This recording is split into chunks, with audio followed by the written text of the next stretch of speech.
Okay, I think we're starting. That was not morning tea, I've had it confirmed. Okay, morning tea comes in about an hour, so here we go. So we're on charting our course at the top of page 8. We've talked about these 11 units that we're going through.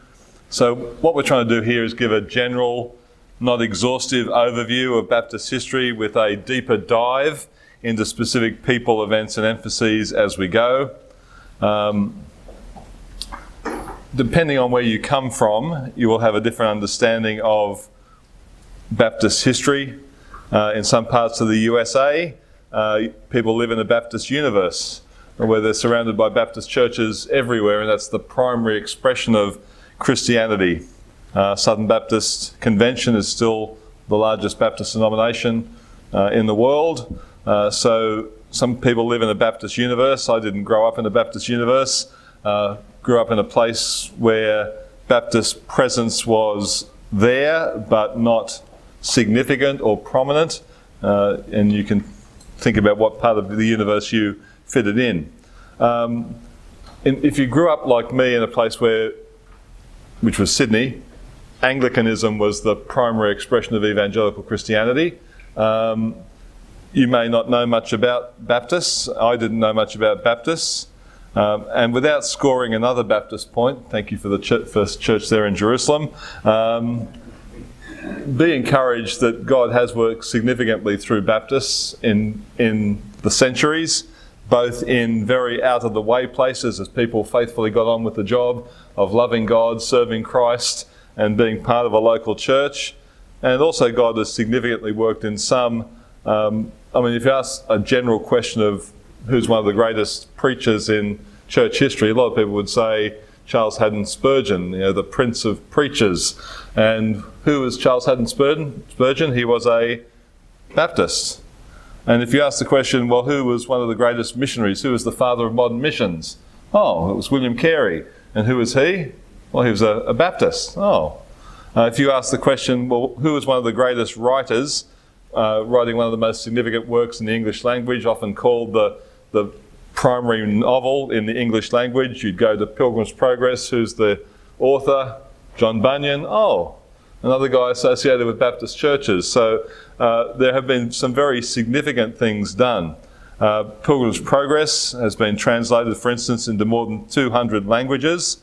It's never been out of print since 1678, which is a fairly substantial contribution to English language and Christian thought. The Guardian newspaper in the UK in 2013 had a list of the 100 best novels of all time in English. Pilgrim's Progress was number 1. And they made the comment, there's no book in English apart from the Bible to equal Bunyan's masterpiece for its large range of readership or its influence on subsequent writers. Okay, so there are some significant things in Baptist history, even for the significance of church history generally, but what's God concerned with? Well, he's concerned with those things and those people, but he's also concerned with every true local church in often very difficult circumstances in a whole host of places across the face of the earth where people are seeking to be biblical Christians, living together in biblical churches and preaching Christ crucified. Now, under this introduction, just to mention that we do have in these notes both this Baptist history timeline. We'll refer to this at various points. This, again, isn't exhaustive, but it's more exhaustive than the last time I made a Baptist history timeline. So we've got 3.5 pages of things across the scope of Baptist church history. I did start with 30 AD, the crucifixion and resurrection of Jesus, and the establishment, I said, the first Christian church, which fulfills all the marks of a biblical Baptist church, was there in Jerusalem in Acts 2.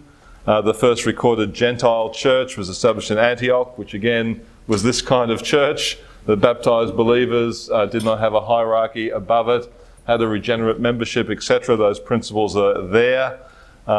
So history timeline helpful, and we'll refer to it as we go along. Also near the end of the notes now, last pages 60 to 62, before we have Queensland and Tasmania added to the end, we have a reading list. Now, I just want to point out what that is, and also point out that some of it is here, including some general works on Baptist history. A friend of mine in the United States is a man called Dr. Jim Renahan. He's the head of the Institute of Reformed Baptist Studies, currently at Westminster Seminary in Southern California, which is about to become a standalone seminary later this year. I said, Jim, he's an expert in Baptist church history and a whole lot of other things. I said, what book do you use on Baptist church history? What one-volume overview do you use in the Institute of Reformed Baptist Studies?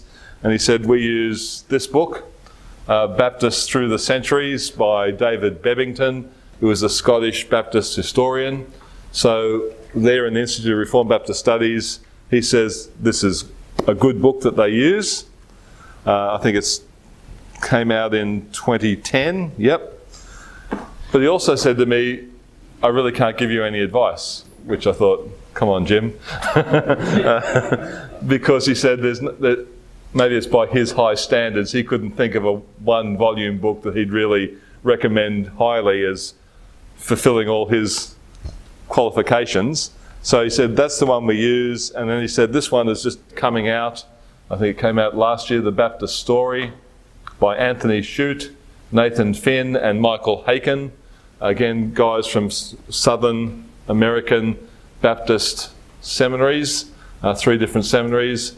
Baptist Story from English Sect to Global Movement. So here is attempting to do what we're doing and giving an overview of Baptist church history. I have now read it. I think it's well done, and I think it's a useful introductory text. There is also the one by Errol Hulse. Oh, that's better. I was going to show you my... We'll put it in the hands of mine. Okay. This is my tatty copy from 1982, Introduction to the Baptist by Errol Hulse.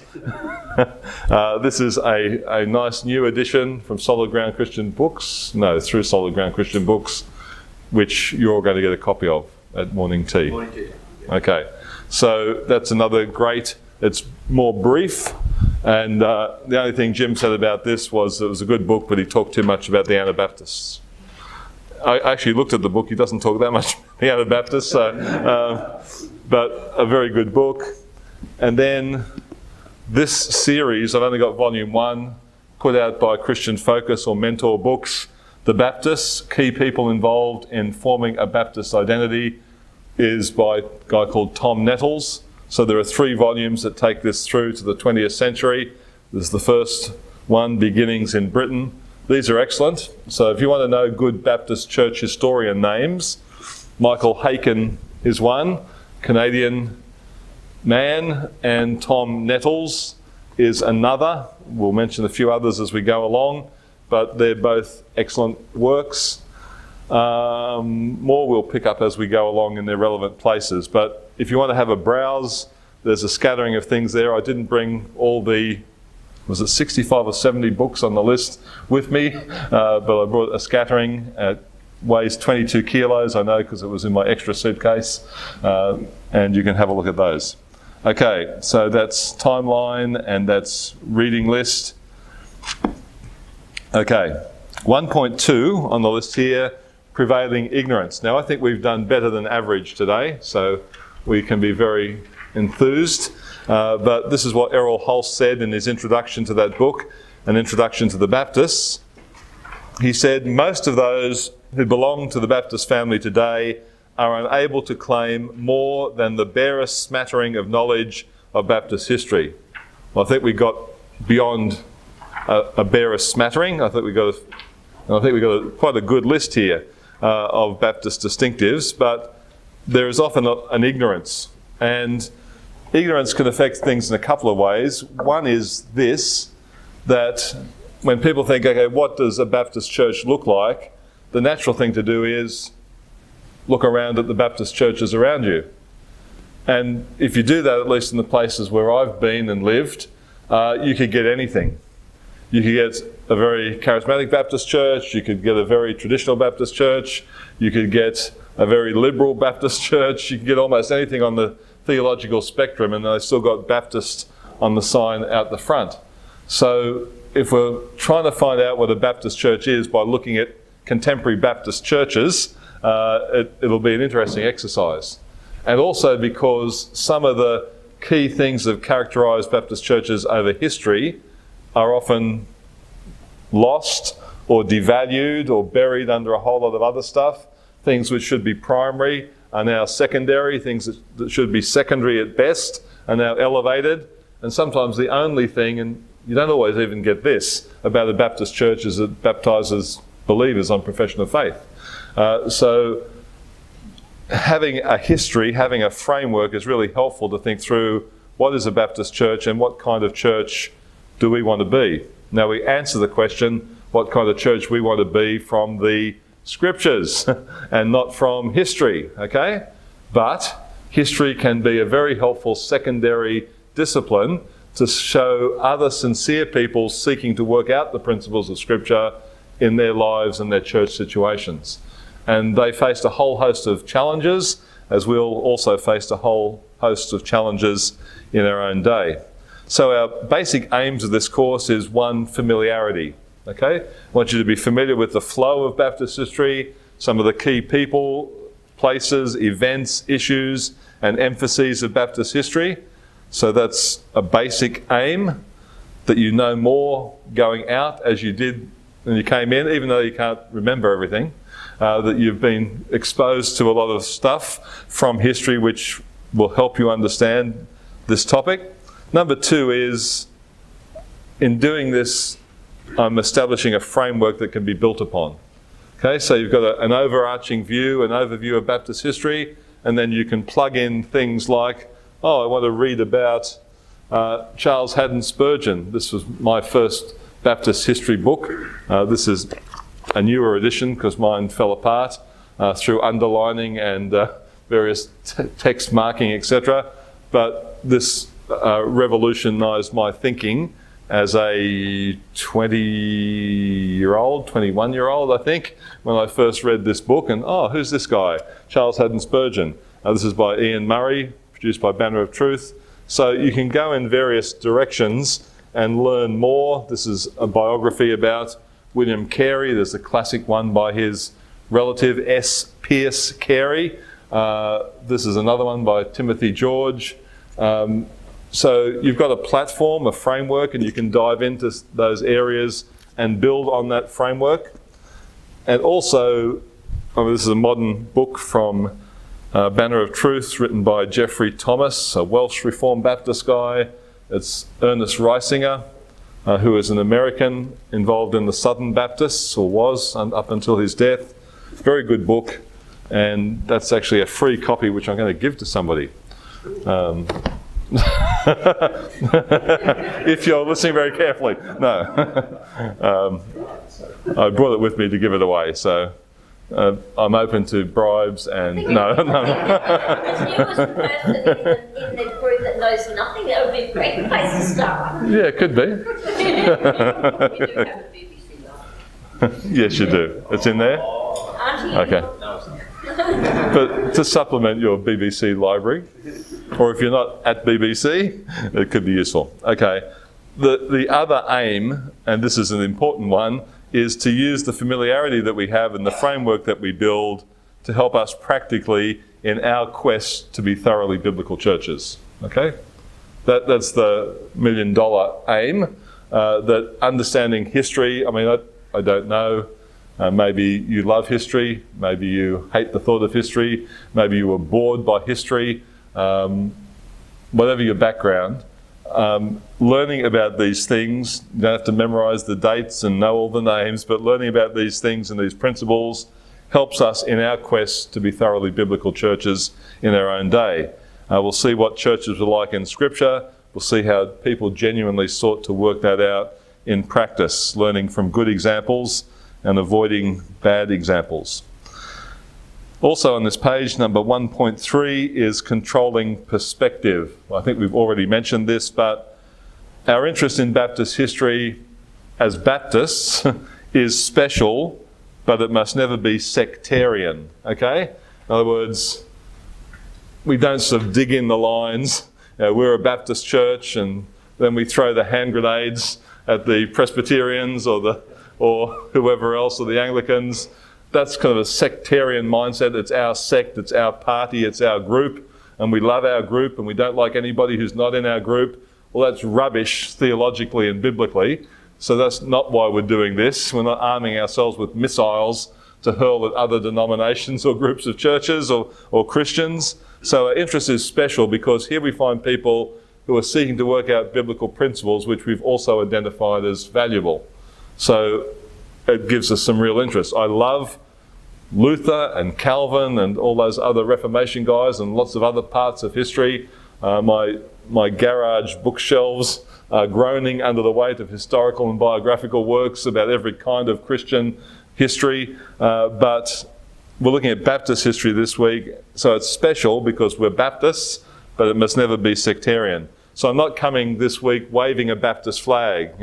Join us, we're the Baptists, we're the greatest. No, that's not what we're doing. We're not seeking to exalt Baptists by looking at Baptist history. We're seeking to exalt Christ, who is building his church. So that's the framework. I love the statement by a man called Octavius Winslow, who said, "The image of Christ in the life of a believer is a passport to my heart." The image of Christ, in other words, if there's a genuine believer who is being recreated and moulded and sanctified into the image of Christ in a believer is a passport to my heart. In other words, the gate's open to welcome that person in because they're a Christian. Doesn't matter what the label is, the denominational background, if they're a genuine believer, my heart opens to them. And that should be so for all of us. My heart opens to the Congregationalist, John Owen, or to the Presbyterian, John Knox, or to the Magisterial Reformers, or to the Anglican J.C. Ryle, or whoever else, historically and contemporary life as well. My heart opens to all true believers, but we're focusing in on Baptists in this narrow focus at the moment. Okay, our approach must be based on good history. I have lectured a number of times on a Christian view of history, and that's really crucial to this. And so what I mean by good history is we don't find the parts of history where the Baptists were the good guys and doing all the wonderful things, and then we smile and think, look at our side, aren't we doing well? We don't put the black hats on the baddies who aren't the Baptists, and we don't become selective so that we go and think, okay, there's a Baptist doing something, he's doing something wrong or silly or stupid, we'll just cover him up. So we've got to look at the warts and all Baptists, okay? The Baptists who are like us, human, fallible sinners who are struggling to know and honour and glorify Christ. So we're not after a brand Baptist or a name Baptist, we're after biblical churches, and we're seeing how that's worked out in the context of Baptist church history. Page 9, 1.4. And we're returning now to this. This is our little list from earlier. Baptist identity, what is a Baptist church? Well, let's try an interesting exercise. What is a Baptist church? Here is a man called Joseph Stoll. He gives a summary of Baptist distinctives, I think in the 20th century, Joseph Stoll, and he gives 10 Baptist distinctives. Let's see what he says. So he says, number 1, sole authority and sufficiency of Holy Scripture. That's in that ballpark, isn't it? He's probably said some important things in different ways. The authority and sufficiency of Scripture. He then says, the priesthood of all believers. Have we got that? Probably not. Well, maybe have to talk about what that means. But he's then gone priesthood. He's not got them in order either. Priesthood of all believers. Again, this is a human being. He's an expert in Baptist history. The autonomy of the local church. We got that one. The lordship of Christ as the head of the church. Which one? Yeah, I think so. So Christ as head and Lord. Yes. He then goes to a regenerate church membership. Okay.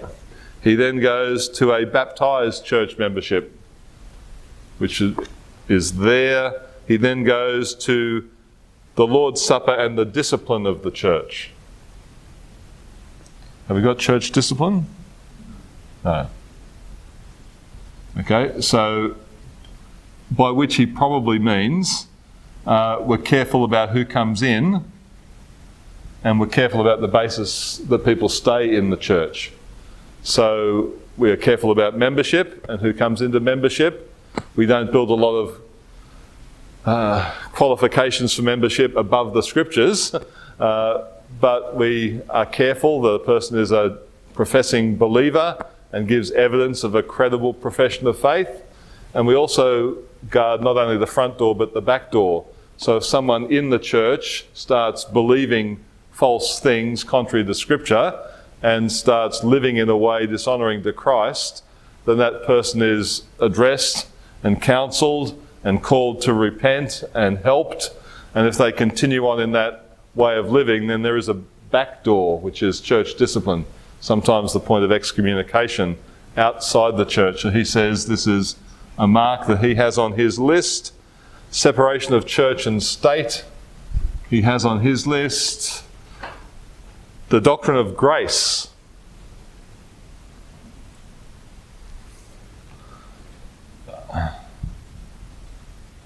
He doesn't use doctrines of grace, he's talking about the doctrine of grace. And we're given no further information, so I don't know his specific emphasis there, but the grace of God. And then he says number 10 is the church's mission of worldwide evangelization. So we have passion for evangelism, but also the aspect of mission. You can, certainly. What do you mean when you say separation of church and state? Okay, so it's not like the church is some kind of department of the state or controlled by the state or sponsored by the state. So like in England, you know, the Church of England is tied in with the monarchy and the state there as an official, it's not the official state religion anymore, but that kind of idea. And in some places they're like Roman Catholic countries where it's really tied in with the very nature of the country or the nation. Yep. Okay, so that's Mr. Stoll. How about these Baptist story guys? They have 5 marks, and they preface it by this.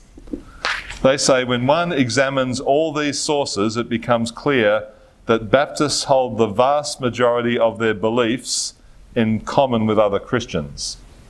Okay? And he says, for example, the Trinity, the deity of Christ, the inspiration of Scripture, these are common Christian beliefs. They're not only what Baptists believe. So the vast majority of what you and I believe is in common with other believers, particularly other Protestants, other evangelical Protestants, etc. And then they say, in addition to these shared core beliefs, historic Baptist distinctives are regenerate church membership. So they've also gone there. They've only got 5 on their list. Regenerate church membership, because it's narrowed down a bit from the wider things in common. In other words, you must believe before you belong. You don't sort of grow up in a church as a member of that church. You've got to profess faith in Christ, be baptized and added to the church in that way. So regenerate church membership. Number 2, these guys have got believers' baptism is a distinctive of Baptist churches. They have congregational polity. What's congregational polity? As distinguished from plurality of elders? No, not in this case. It sometimes could be. Go ahead. Autonomous local churches is what they mean. Yes. So where is the autonomous local church? I've just lost it. Number 6, thank you. So by that they mean that there are no structures above the local church, and that it is not, leadership is not imposed upon the church by the pastor or leaders. There is also a role for the congregation, particularly in areas of who's coming into membership or the exercise of the discipline of a church. So that's what they're touching upon there. It's not a congregational polity that denies the rule or the role or the leadership of elders, but the congregation has a role as well, biblically. So that's the third one they've mentioned. They also say number 4 is, actually they distinguish it, local church autonomy. Okay. So they've got 2 related to a similar area, and the other one is religious freedom. We haven't got there yet, have we? I can't remember that we've got that. What do you think is meant by religious freedom? In a way, it's related to the separation of church and state. Yes, it is. Yep. Okay. Subset. Religious freedom. Baptists, as we'll see as we go through, have often been in the forefront of religious liberty, not only for themselves, but for other people in the society as well. So guys like Roger Williams, who is in the United States, an Englishman who went to the United States, is famous in general American history as being a proponent of religious freedom. So again, he went to the early colonies, which had come from the dominance of the Church of England in England, and then he found some of the colonies were dominated by the Congregationalists or the Presbyterians. If you didn't fall in line with that denominational outlook, you were an outsider, and it affected even your membership of society. So Roger Williams was one of the guys who said, no, people in society should be free to believe their personal convictions. And they shouldn't persecute people who don't believe what they believe. That was a very challenging idea for people in those days, particularly because you wanted people who affirmed the same things and your society to be built around everything. But he said, no, there should be legitimate areas where there is freedom. So sometimes Baptists have also said there is freedom for other religions as well, and other groups to believe what they believe. But religious freedom has often popped up in Baptist history. Any comment on that? We're not making a set in iron definition at this point, but we're just saying some of the things that people have identified as being marks of Baptist churches. Any comment? Any thought? Or do we... I think it's like that last point you've just made. Yes. That's profoundly impacted the nature of Western culture. It has. So it's not just a matter of us talking about a Baptist trait. That one especially has impacted what we are just so used to now. It is. It has. More than probably any of the others. Yep. But it does overlap further. Like, we're talking about tolerance of Buddhism and Mohammedanism and the likes of Buddha. Yeah. Which we see some of the negative fruit of. Again, if I as a Baptist am allowed to believe what I believe, and the Anglican's allowed to believe what he's able to believe, the Muslim is allowed to believe and practice what he believes, and you can see how all this impacts the nature of a society. So that has profound implications, you're right. Okay. Can I give you one more little list? This is a list of 4 things, and this was actually formulated by me, trying to think through some of the Baptist history. One is, what's a Baptist church? It's a gathered church of baptised believers. So I'm cheating by putting a couple of things together there. So I've got the Baptist part and also the gathered church part as autonomous and as made up of regenerate members. So often the terminology is a gathered church of baptized believers.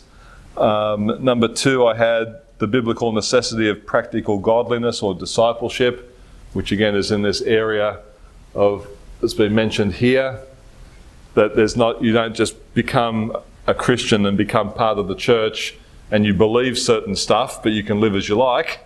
No, there's Christ-likeness, there's holiness, there's sanctification, there's accountability to one another. There is church discipline when someone moves away from the biblical norms and will not budge or will not turn. So this is biblical necessity of practical godliness or discipleship. Third one I had was practical submission to the authority and sufficiency of the Bible. We've emphasised that.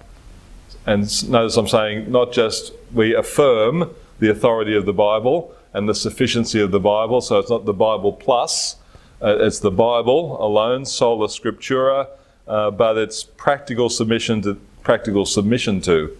So as a church in life, as a believer in life, we actually submit to the authority of the Bible. It's not just a tenet of our faith, it's a practice of our lives. And number 4 was, and this really stood out to me by overviewing Baptist church history, and again we've got it there, it's a robust and selfless commitment to the cause of Christ in the world. Often you've seen in Baptist churches a wonderful example of a robust, in other words, it keeps on going no matter what comes against it, and selfless, even when you're opposed, commitment to the cause of Christ in the world. So it matters. The glory of God matters. The proclamation of his name and his gospel matters. And we're going to do that even though everything's against us. The men who wrote this book, again, the Baptist story, Shute, Finn and Haken, recognise that Christians who identify as Baptists do so for a variety of reasons. So here is your little self-check. Okay, people who identify and say, yes, I'm a Baptist, I'm primarily a Christian, but I'm a Baptist, I believe some of these truths, they form part of my self-identity, I identify with these things. They say people do that for a variety of reasons, and they identify 3 things. They say, number 1, some people are Baptists by conditioning. Okay? Some people are Baptists by conditioning, by which they mean because their Christian experience has mostly been limited to Baptist churches. So, okay, I find myself in the Baptist church. Maybe mum and dad were Baptists and I've been born into that kind of environment, or I've gone to university, I've come to faith in Christ, and the first church I've gone along to is a Baptist church. Could have been an Anglican, could have been Presbyterian or some other church, but it's a Baptist church. So I'm kind of a Baptist by conditioning. Did I use the word conditioning? Yeah. Good. So that has been the way my life has been shaped and my experience has gone. If my life circumstances had been different, I may be something else. But I've been conditioned in this area. They gave this example of an American Baptist leader who made this little 2-line poem. I'm Baptist born and Baptist bred, and when I die, I'll be Baptist dead. Okay? R.G. Lee. I'm Baptist born and Baptist bred, and when I die, I'll be Baptist dead. And I've certainly met people like that who they have a passionate allegiance to their group or denomination. And sometimes I've seen people who are so passionately committed to their grouping or denomination that even when Scripture seems to say, hold on, what my grouping is doing and what my denomination is doing is wrong, they won't even consider it because we're Baptists and this is what we believe and this is what the Baptist leaders want and this is what the Baptist College wants to do. Therefore, that's right. And you don't challenge that, so you're a Baptist by conditioning. I'm tempted to say that for a third time. I'm Baptist born and Baptist... No. Number 2, the second reason people are Baptists or identify as Baptists, they're Baptists by convenience. Okay, first one was by conditioning, the shaping of life experience, but some people are Baptists by convenience. And by that they mean because they presently attend a Baptist church, they're Baptists.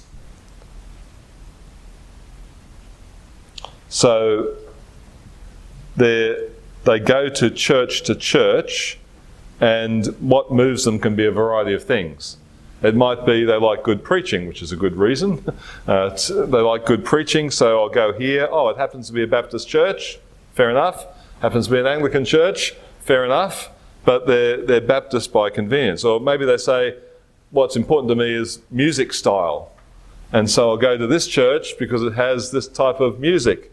And I like that music, and I don't care what the label of the church is, or the nature of the church is, or the background of the church is. Or I want programs for my kids. Okay, and this church has programs for my kids. And so I'll go there, whether it's Anglican, Baptist, whatever. This is my priority, so I'm a Baptist by convenience. And the third thing they identify is some are Baptist by conviction. So conditioning, convenience, and now conviction. Their beliefs and their priorities match those that have historically been identified with Baptist Christians. In other words, some of these things actually matter to people, and they're their own personal convictions because they believe the scriptures teach that. So that's being a Baptist by conviction. Any comment on that? I certainly started out as a Baptist by convenience. Converted in my first week at university. Well, I was a Methodist by convenience first, because my sister was going to a Methodist church. I went along to the Methodist church, and then my other friends went along to a Baptist church, and there seemed to be a better church there, and the preaching was better. So I went to the Baptist church. So I sort of moved around based on what was important to me, and this is not saying that's very understandable. That's very understandable, but what is best to do is have some conviction about the kind of church you want to be involved in and committed to, not just shifting all the way along the road. Yes? I recently had an experience with this where my boss was very upset about you so-called Christians coming in here and casting out demons, etc. Because unfortunately in the world, I can even say that I know, the majority of when you say Christian, it's, oh yeah, so you're one of them, born again, and so prominent. Yes. With that movement. Yep. And yeah, it was not long ago, but yes. But I wanted to quickly show her that no, I'm not just, I don't want to say anymore. Yeah, I'm a Christian for that reason. Yes. When you say that, it's what people think. Yep. And so it's like, no, I'm a Baptist. There's a big difference. Okay. Yes, sometimes. Yes. Yeah, if it's labeled Baptist or it's biblically defined Baptist. But yeah, okay. 1.5, how are we going? I think we're going okay. 1.5, Baptist historiography. Who knows what the word historiography means? Pastor Troy does. Good answer. Hang on, I've just got to Google.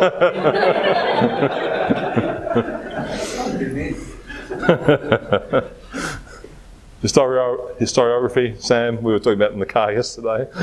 Nature and method of the study of history. Well defined. So historiography is the nature and method of the study of history. So how we go about our history or figuring out history.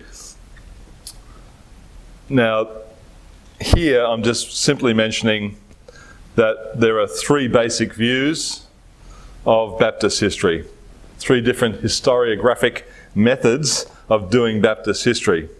If you want to listen to a good audio thing on this is on Sermon Audio. The preacher is, or the speaker is Jim Renahan, my friend, and the title is Genealogy of Baptists, and he goes through these three main views. But quickly, here are three main approaches to Baptist history. Number one is the view called Baptist successionism. Okay? Baptist successionism. So this has various ways of working out, but it's the attempt to trace through history a continuity of either the early church, or maybe even John the Baptist, we've had him on our list. John the Baptist baptized somebody, and then they in turn baptized other people. So it's like a link in a chain.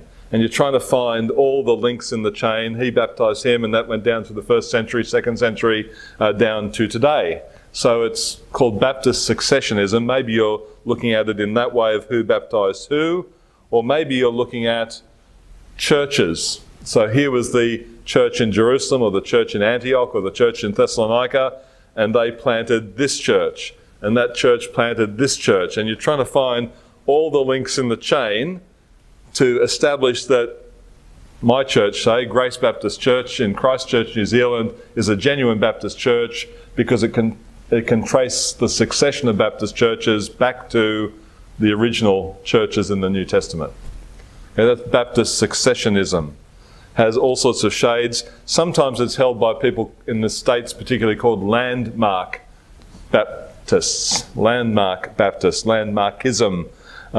There's a man called J.M. Carroll who wrote a classic work on this from the States called The Trail of Blood. And you're trying to trace through all these links, and if you can find those links, you're a legitimate Baptist church. If you are outside that links, you've got problems. How can you be a true Baptist church unless you can trace your history in this way? So that's successionism. So they either go back to Jesus, or back to John the Baptist, or back to the apostles. Okay, who's heard of that kind of view? There's traces of that among some of the independent Baptists in our country. There are, yeah. And it's very prominent in parts of the United States in particular. So landmark Baptists, will come across them as we survey history, but that's that view. Okay, so you do that by maintaining that on that line, unbroken line. So it's similar to what they call apostolic succession. Do you know what that is? Someone give us a go. Apostolic succession. Who believes in no, not you personally, but what groups believe in apostolic succession, or group? Roman Catholic. Okay, so there's a classic apostolic succession. So you've got Peter, the rock, the first pope. Doesn't happen in Scripture, but that's how they've got it. And then you trace down the line of the popes, or whatever line, this succession, this tradition is really crucial and really important to your identity today. Second view is called the Anabaptist spiritual kinship view. How's that for a mouthful? The Anabaptist spiritual kinship view. By the way, at this point, what's an Anabaptist? Why were people called Anabaptists? Again baptized, okay. So particularly people in the time of the Reformation who would have been baptized as children, they come to faith and they're baptized on profession of faith, so that's Anabaptism, they're baptized again, okay. So this view is the Anabaptist spiritual kinship view. So in this view, and there are credible and important things in this view. So you go through history again, but you're not looking for that chain link of succession down through history. You're looking for people who are like, the biblical churches in the first instance, and also like your church. So you're looking for people who have a kinship, a similar identity, you're in the same family as those groups. So people go through and they find all the groups called dissenting groups in the early church and all the way through. You'll find memorably people like the Waldenses, the followers of Peter Waldo in France initially. You'll find the Petrobrusians, you'll find the Henricians, you'll find all these medieval groups where people stood out for various reasons from the mainstream church, which was declining away from Scripture, and they took a stand on biblical truth, maybe the biblical truth of a gathered church of believers, maybe the biblical truth of we should be living a life of personal discipleship and following after Jesus, maybe all sorts of truths like that. They took their stand on those things and stood out against the big flow of common church history in their day, and what was the building identity of the Roman Catholic Church through history. So they stood out from that. They were a separate group. So the Anabaptist kinship view as you're going to those people, and people like the Anabaptists in the time of the Reformation, which we'll look a lot at later today. So you're looking at those groups and you're saying, well, we're like them. And that's how you're establishing Baptist identity. Sometimes that gets pushed and you assume that they baptized because they had an emphasis on faith or something. So that's a dodgy way if you don't really historically know what those groups believe. And sometimes people say, well, that group baptized believers, and they did, but they also held heresy. So what are we going to do with them? So Anabaptist kinship view. Some of the things you're looking for in that view, and these are good things: absolute authority of the Bible as the sole rule of faith and practice, necessity of adult faith as opposed to infant being baptized on the faith of their parents, necessity of adult faith for regeneration. Maybe you're looking for baptism of only the regenerate as a confession of their personal faith. Maybe you're looking at a regenerate and disciplined church free from other outside authorities, but you're looking at groups that have some of these markers, and we're saying we're like them. Okay, that's the Anabaptist kinship view. Briefly, I won't put that away because I've written on the other side. The third view, regard that as being also where they stood strongly against the Roman Catholic yes, heresies. Yes, yeah. So that's good history, and it's good and there's much. Were murdered. Yes, and there's much we can learn from those people, but sometimes people impose, therefore, a Baptist understanding on groups when we don't really know what was happening. So that we're certainly part of the same people of God. We've got a lot to learn from those people in their stand on various issues against a huge monstrosity of medieval Roman Catholicism. Particularly, they were brave, faithful people. But whether we say they were Baptist groups, sometimes we're twisting history to force them into a mould. But a lot to learn. So we have sympathy for that. Generally, and this is where I'd fall, the English separatist view, which is sort of driven by the history of the church. So the idea of this view is modern Baptists. That's not to say there weren't people who, in isolated groups, baptised people and had some of these markers of a true church. But modern Baptists originated in what we would call Puritanism, and what we would call dissent from the state church, the Church of England, or what we would also call English separatism. So we'll come on to some of this history later on, but that was the environment in which the modern Baptist movement arose. There were still some Anabaptists around on the continent and even in England at this time, but the modern Baptists work, both general Baptists and particular Baptists, came out of this period: Reformation, Puritanism, separation from the Anglican church structures and hierarchy, dissent, English separatism, and here is the environment in which modern Baptist groups developed. John Spilsbury, we didn't have him down before. This man, John Spilsbury,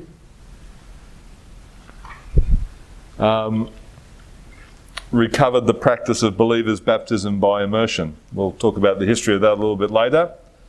When he did that, he argued not that he was in this line of succession, or not that's what the Anabaptists did in a previous century.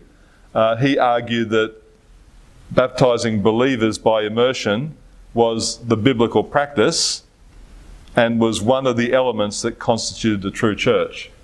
So these are people grappling with Scripture, grappling with the implications of the Reformation doctrine of sola scriptura, that the Bible is the sole authority that we build our lives and churches on. He's grappling with that. They've looked at the doctrines of justification. They've come to understanding of these other things. They've also grappled with the idea of a gathered church of believers. And now they look at the issue of baptism and say, well, what does the Scripture teach? Not what we practice, or not what even the believing Reformed people in the Anglican Church or the Presbyterian Church practice, but what do the Scriptures teach? And so they come to an understanding and they recover the practice of believers' baptism by immersion. Now that begs the question, when was the practice lost? Want to do a thesis? When was the practice of believers' baptism lost? It was there in the New Testament, wasn't it? Yes. Thank you. Louder, Cliff. Yes. When was it lost? We'll talk about that. Never lost, really. Well, it was never lost, but it certainly was lost. Certainly. Very. I've got a quote for you. Where is it? It's in the next section. I can't give it to you now. Hold on for that quote. But Spilsbury argued that it was a biblical practice, was one of the elements that constituted the true church, and even though this practice had been lost in terms of it was no longer the common practice of the professing churches, the Bible gave Christians all the warrant they need. So it gave Christians all the warrant they needed to recover the practice. In other words, we don't need this to find this succession, or even to find in history people who were like us. All we need is Scripture. And do we find these practices in Scripture? And if we do, we have the warrant of the Word of God as Christians to do what the head of the church tells us to do what the churches of the New Testament practiced. That's all the warrant we need. It's as simple as that. Is there apostolic practice? Is there a command of Jesus or the apostles in these areas? Yes. Has the practice been buried under a whole lot of other things? Yes. Has it been largely lost to the majority, even in the Reformed Protestant church? Yes. Does the Scripture teach it? Yes. Let's go back and do what the Scripture says.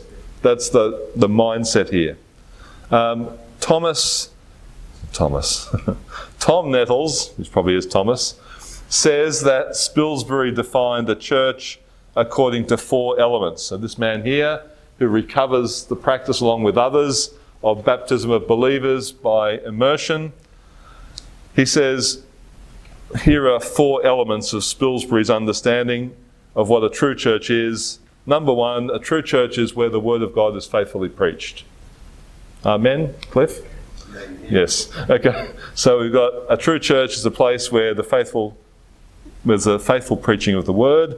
Number 2, a true church at Spilsbury has a clear confession of faith. So they're able to articulate clearly what the Scripture teaches. Okay? And they gather around that common understanding of what the Scripture teaches.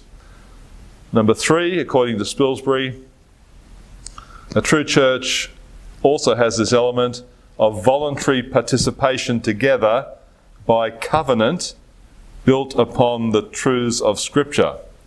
Voluntary participation together. So we become a church, we covenant together to be a true church, to love one another, to be all that the Scripture calls us to be as Christians in relation to one another. So we voluntarily, it's not forced upon us, we're not born into it.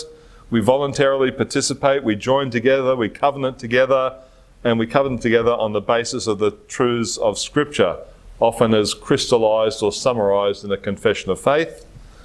And number 4, mark of a true church, according to Spilsbury, it's a body composed of those who have been converted by the Spirit of God and properly baptised.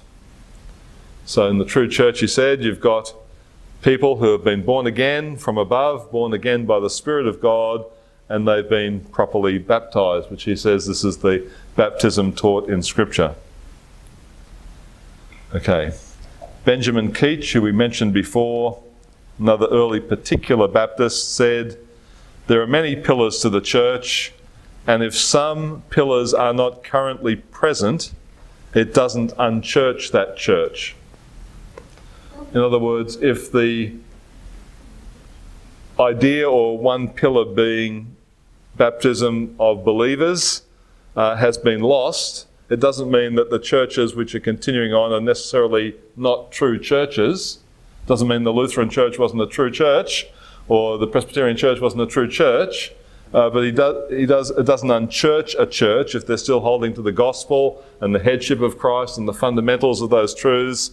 And then he points, by way of example, to the church at Corinth, which Paul acknowledges at the beginning of 1 Corinthians and at the beginning of 2 Corinthians was a true church. For all its manifest and manifold flaws and sins, sexual immorality tolerated in the church, divisions in the church, making a ruckus at the Lord's table, all these horrible things that were being done in Corinth, yet Paul still acknowledges it as a true church. Some of the pillars were missing, as it were, and they needed to be restored and they needed to repent, but they were still a true church. And he also cites, Benjamin Keach cites, the 7 churches in Revelation as Christ comes to them in Revelation 2 and 3. And it says, I have this against you. He doesn't say you're not churches. He does warn them if they continue in certain directions that he may take away the candlestick, as it were. They may be unchurched ultimately, but they're still true churches and they have a lot of repenting to do. They have work to be done. They have reformation to be done back to biblical pattern. So, we don't say, along with some, because you don't baptise believers, you are not a true church. Yes, yeah. Well, there's lots of things we could say, but what is a true church? You can have a true church that is fallible and weak and even missing in some significant areas. In fact, every true church is fallible and weak and missing in some significant areas. So who are we to point fingers at other people? But we aspire to be, we long to be, we're called to be a true church, which means reforming back to the Word of God in our theology, our beliefs, and also in our practice. It's almost the time for your music to go off. Any question briefly in the last minute, if there is a last minute? You're tracking with where we're at? Okay, so 3 views of Baptist history: successionist, Anabaptist kinship view, or the view that we're primarily going to pursue, although we have sympathy for the Anabaptist kinship view, because they are true churches there, so we are linked to them in Christ, wherever there's a true church. But the modern Baptist movement particularly sprung out of a recovery of these truths, following on from the Reformation in the time of the Puritans. So in the 1600s, these things were recovered, and churches began to be structured consciously and deliberately in the light of these truths and Reformation doctrine. We'll pause there, come back in half an hour. Yes. Great, thank you.